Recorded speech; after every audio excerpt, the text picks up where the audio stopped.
নমস্কার, আপনারা দেখছেন HR নিউজ 24, সত্যের লক্ষ্যে মানুষের পাশে। বাংলাদেশে হিন্দুদের উপর নির্মম অত্যাচারের প্রতিবাদে রাস্তায় নেমে হুঙ্কার সিংহ বাহিনীর।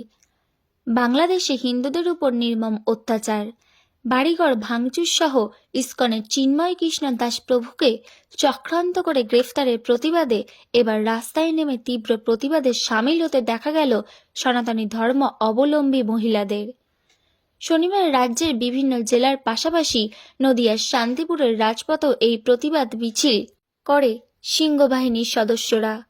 প্রতিবাদ মিছিলের মধ্যে দিয়ে তাদের একটাই হুঙ্কার, বাংলাদেশে সংখ্যালঘু হিন্দুদের উপর নির্মম অত্যাচার করছে সেই রাজ্যের সরকার।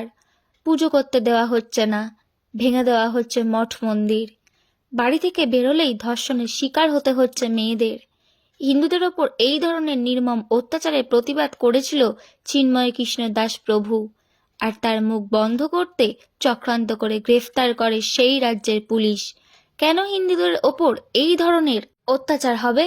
ভারত সরকার আর বাংলাদেশ সরকার যদি এই নির্মমতা না কমাতে পারে, তাহলে হিন্দুদের রক্ষা করতে এবার হিন্দুরাই অস্ত্র হাতে তুলে নেবে। সিংহবাহিনী হিন্দুদের রক্ষা করার জন্য সবসময় প্রস্তুত, আর কিছুদিনের মধ্যে যদি বাংলাদেশের পরিস্থিতি স্বাভাবিক না হয়, তাহলে আগুন জ্বলবে গোটা বিশ্ব জুড়ে।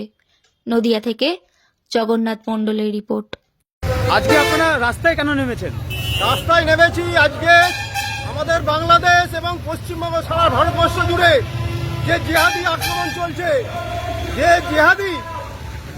জিহাদি মুসলমানরা যে আক্রমণ হিন্দুদের উপর চালাচ্ছে, হিন্দু নারীদের ধর্ষণ করছে এবং হিন্দুদের ধরে ধরে পেট মাথার ভেতর ঢুকিয়ে হাতুড়ি দিয়ে মেরে মারছে, তারই প্রতিবাদে সারা ভারতবর্ষ জুড়ে সিংহবাহিনী পথে নেমেছে।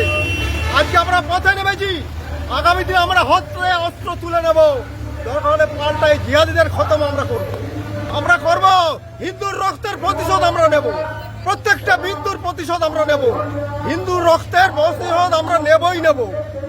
আপনার নাম? আমার নাম শ্রী দীপক কুমার সান্যাল।